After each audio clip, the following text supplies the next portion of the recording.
సుమన్ టీవీలో మీ personal and business promotions కోసం కింది నెంబర్కి కాంటాక్ట్ చేయండి. వయసేమో మీరిపోతోంది, పెళ్లి కాలేదు, పిల్లేమో ఇంకా దొరకడం లేదు. ఇంతలోనే ఓ అదిరిపోయే వార్త. మంచి అమ్మాయి ఉంది, పెళ్లి చేసుకుంటావా అని కబురు. ఇంకేముంది, నిమిషం ఆలోచించకుండా ఓకే చెప్పేశాడు. అమ్మాయి చూసిన రోజే నిశ్చితార్థం కూడా జరిగిపోయింది. కట్ చేస్తే సినిమాకు మించిన ట్విస్ట్. ఏం జరిగిందో మీరే చూడండి.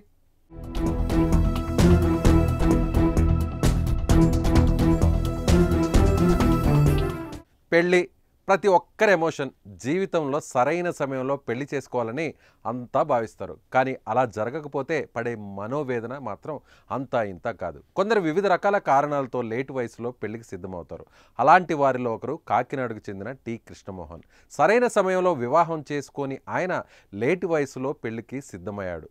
తోడు కావాలని కోరుకున్నాడు. అమ్మాయి కోసం వెతకడం ప్రారంభించాడు. తెలిసిన వారికి పిల్ల ఉంటే చెప్పండి అంటూ చెప్పేశాడు. ఈ క్రమంలోనే శిరీష అనే మధ్యవర్తిని సంప్రదించి విషయం చెప్పాడు మనోడు.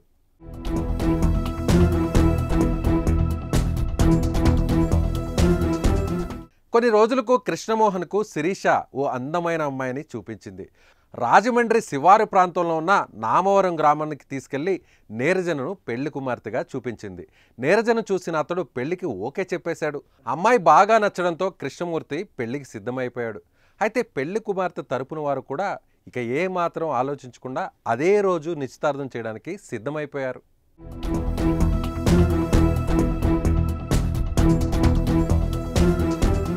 ఆ నిశ్చితార్థం కాస్త జరిగిపోయింది. ఇక మాటలు మొదలయ్యాయి. తర్వాత 2 పర్యాయాలు 6 లక్షల రూపాయలు బంగారం, సెల్ ఫోన్లు ఆ అమ్మాయికి ఇప్పించారు పెళ్లి పెద్దలు. అందిన కాడికి దోచుకున్నారు. తర్వాత పత్తా లేకుండా పోయారు.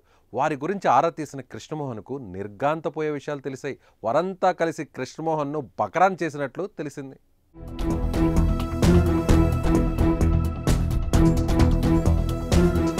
సినిమా పేరేమో పెళ్లి. స్క్రీన్ ప్లే, స్క్రిప్ట్, దర్శకత్వం అంతా మధ్యవర్తిగా ఉన్న శిరీషనే.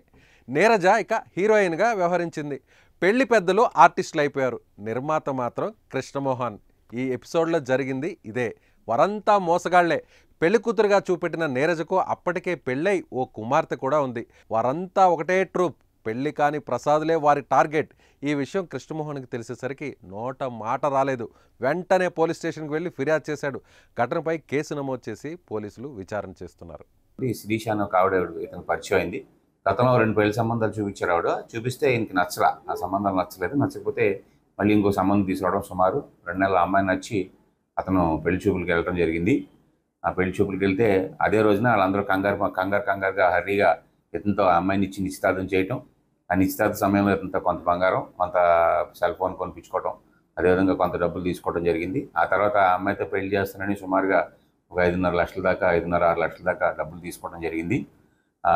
తీసుకున్న తర్వాత ఇతనికి తెలిసినటువంటి విషయం ఏంటంటే అప్పటికే ఆ అమ్మాయికి పెళ్ళయిందని, ఆ అమ్మాయి వాళ్ళ చేతిలో అతను మోసపోయిందని చెప్పి తెలిసింది. దాని మీద 1 టౌన్ పోలీస్ స్టేషన్లో రిపోర్ట్ అవ్వడం జరిగింది.